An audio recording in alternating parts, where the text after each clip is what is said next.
प्यारे बच्चों, मैं राधाकृष्ण मीना से Acharya Sanskrit doctor Bhimrao Ambedkar government college हूँ। पिछली क्लास में हमने महाकवि कालिदास के परिचय के रूप में क्लास ली थी।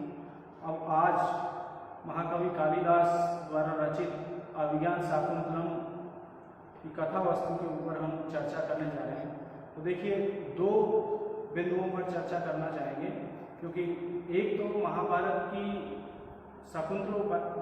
के आदि पर्व में शकुंतलोपाख्यान की जो कथा वस्तु है वो कथा वस्तु, और एक महाकवि कालिदास के द्वारा जो अभिज्ञान शाकुंतलम में कथा वस्तु लिखा गया है उस कथा वस्तु के ऊपर चर्चा करना चाहेंगे। तो आज हम महाभारत के आदि पर्व में अभिज्ञान शाकुंतलम की जो कथा वस्तु है उसके ऊपर चर्चा करना चाहेंगे।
तो अब हम महाभारत के आदि पर्व के शकुंतलोपाख्यान में जो अभिज्ञान शाकुंतलम की कथा वस्तु है उसके ऊपर चर्चा करने जा रहे हैं।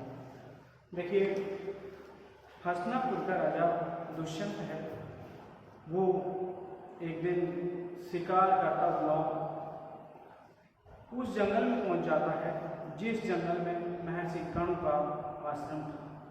तो वहाँ पर जैसे ही वो शिकार करता हुआ महर्षि कर्ण के आश्रम के समीप पहुँचता है तो आश्रम की सीमा पर जाकर के वो अपने वस्त्र आभूषण को उतार देता है और अपने जो धनुष बाण इत्यादि जो हथियार हैं उनको उतार देता है। और वहाँ आश्रम में महर्षि कर्ण के आश्रम में वो विनीत वेश में प्रवेश करता है। तो जैसे ही वो आश्रम में प्रवेश करता है तो वहाँ पर उसका साक्षात्कार शकुंतला से होता है। आप देखिए, जैसे ही शकुंतला से साक्षात्कार हुआ तो वो यहाँ पर कहता है कि आप कौन हो। तो शकुंतला यहाँ पर अपना परिचय देती है कि मैं इस आश्रम की कन्या हूँ और मैं महर्षि कर्ण की पुत्री हूँ। तो जैसे ही शकुंतला के द्वारा अपना परिचय महर्षि कर्ण की पुत्री के रूप में दिया जाता है तो इसमें राजा दुष्यंत ये कहता है कि ये कैसे हो सकता है, महर्षि कर्ण तो ऊर्ध्वरेता ऋषि है, क्योंकि उनको पता था कि वो नैष्ठिक ब्रह्मचारी हैं, तो फिर उनकी पुत्री कैसे हो सकती है। यहाँ पर देखिए, इसका शकुंतला से जैसे ही साक्षात्कार होता है तो राजा उस पर मुग्ध हो जाता है और उसके मन में ये उत्कंठा रहती है कि ये आखिर कौन है। तो यहाँ पर शकुंतला सीधा सीधा राजा दुष्यंत के सामने परिचय देती है और महर्षि कर्ण के बारे में जब राजा दुष्यंत के द्वारा ये कहा गया कि वो तो ऊर्ध्वरेता ऋषि हैं, तब शकुंतला उसकी जो मूल बात है उसको कहती है कि महर्षि कर्ण कुछ खोटे ग्रहों को शांत करने के लिए सोमतीर्थ गए हुए हैं और उनकी अनुपस्थिति में मैं यहाँ पर मुझे यहाँ पर अतिथि सत्कार में नियुक्त कर रखा है। अब यहाँ पर देखिए, जो वो कहती है कि मैं महर्षि कर्ण की पालिता पुत्री हूँ और वैसे मेरे माता पिता महर्षि विश्वामित्र और मेनका। एक बार क्या होता है कि महर्षि विश्वामित्र घोर तप कर रहे थे। तो जैसे ही उन्होंने घोर तप शुरू किया तो वहाँ पर इंद्र को चिंता हुई, तो उन्होंने उसका तप भंग करने के लिए देवलोक की अप्सरा मेनका को पृथ्वी लोक में भेजा। अब यहाँ आकर के मेनका महर्षि विश्वामित्र का तप भंग करने में तो कामयाब हो जाती है, लेकिन इसी बीच वो गर्भवती हो जाती है। अब देखिए, उस समय शास्त्रों में गर्भपात निषेध था, तो मेनका, देवलोक की अप्सरा मेनका गर्भ को धारण करती है और शकुंतला के रूप में पुत्री को जन्म देती है। जैसे ही पुत्री का जन्म होता है तो वो माली नदी के तट पर उस पुत्री को छोड़ करके देवलोक को वापस चली जाती है। अब यहाँ पर देखिए, महर्षि कर्ण आश्रम से माली नदी के तट पर स्नान करने आए हुए थे, तो वो देखते हैं एक बच्ची है जिसको कि चारों तरफ से पक्षियों के द्वारा घेरा हुआ है और वो उसका पालन पोषण कर रहे हैं। तो यहाँ पर जो शकुंतला का नामकरण है वो इसी आधार पर किया गया है, क्योंकि शकुंतई लालिता पालिता इति शकुंतला। शकुंत का मतलब होता है पक्षी, और पक्षियों के द्वारा जिसका पालन पोषण किया गया है वो शकुंतला है। तो महर्षि कर्ण उस पुत्री को माली नदी के तट से उठा करके अपने आश्रम में ले आते हैं।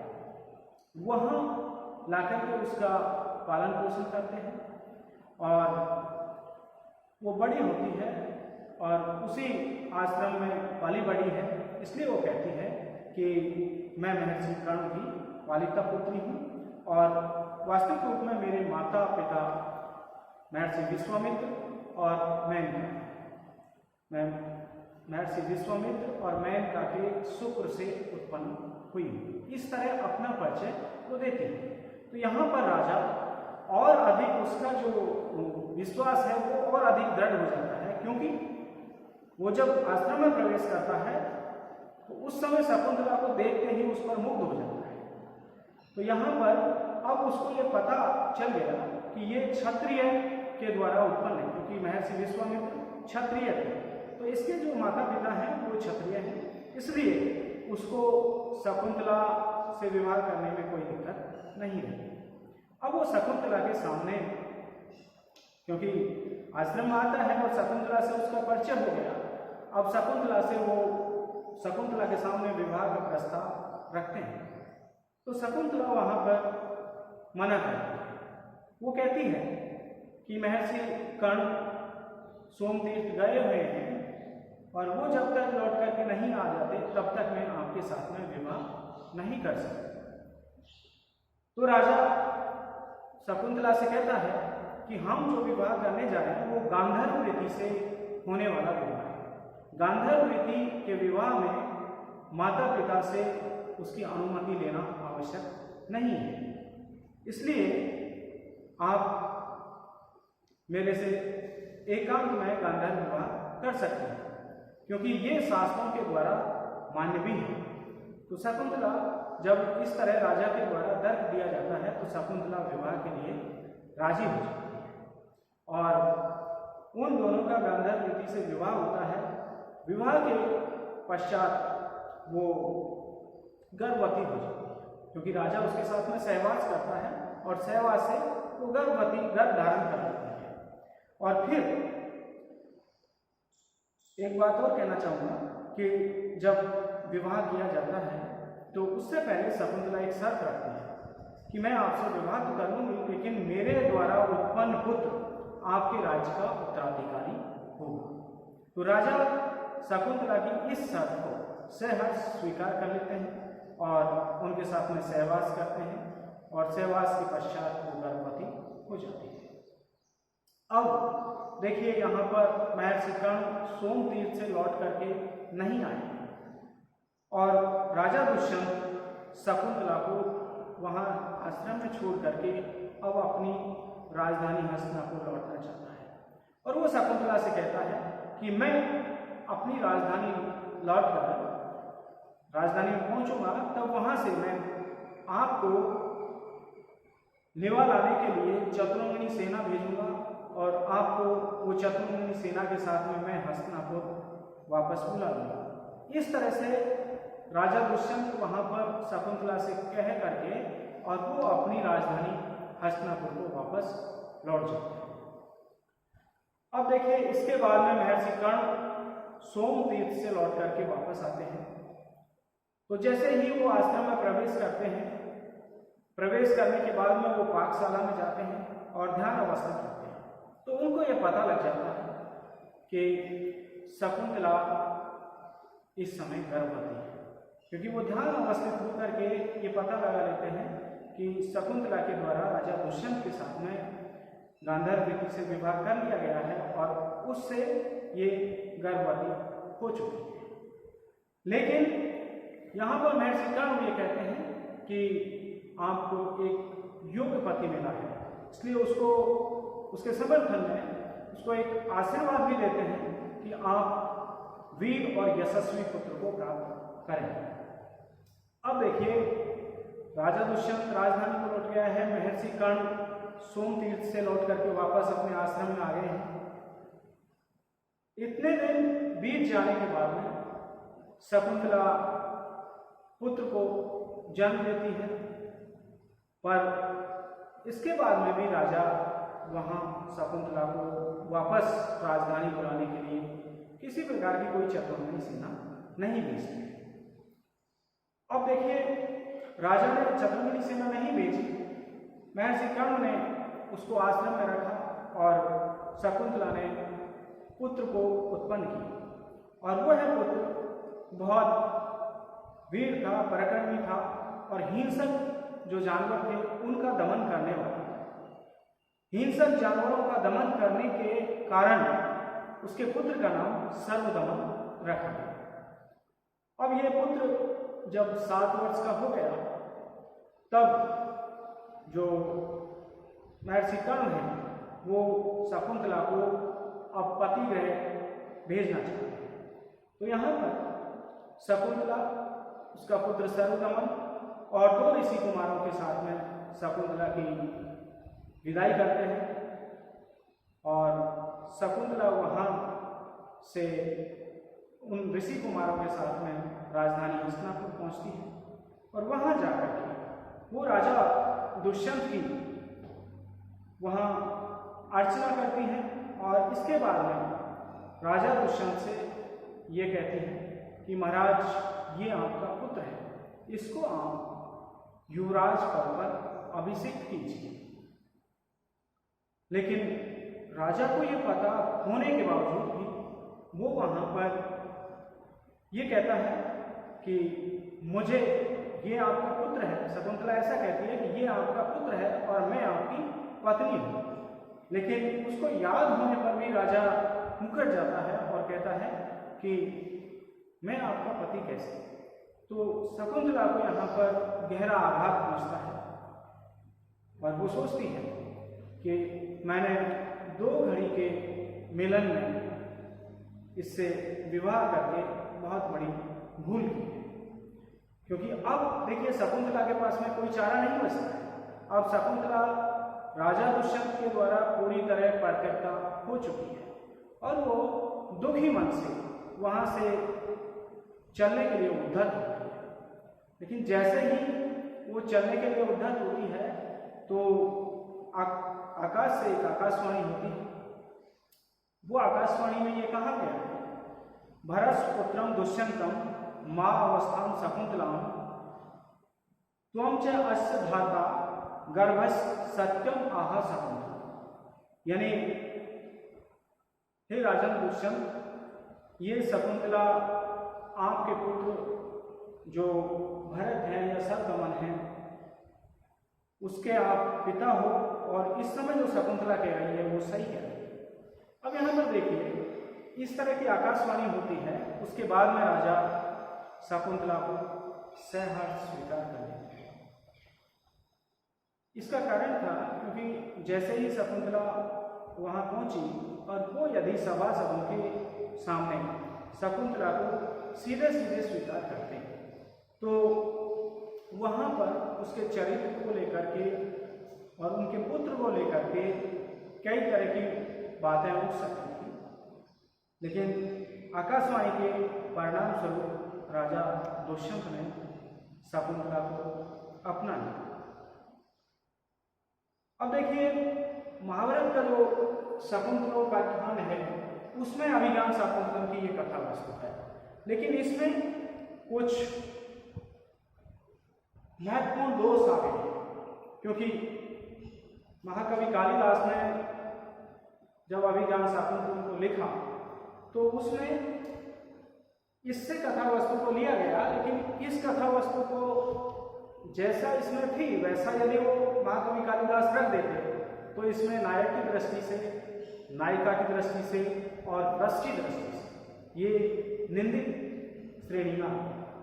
क्योंकि यहाँ पर देखिए, जो इस नाटक का नायक दुष्यंत है वो निंदित श्रेणी में है, क्योंकि देखिए जैसे ही राजा दुष्यंत वहाँ आश्रम में प्रवेश करते हैं तो पहली बात तो महर्षि कर्ण वहाँ पर उपस्थित नहीं है और उनकी अनुपस्थिति में राजा दुष्यंत शकुंतला से प्रेम कर लेते और उनसे गांधार विधि से विवाह कर लेते।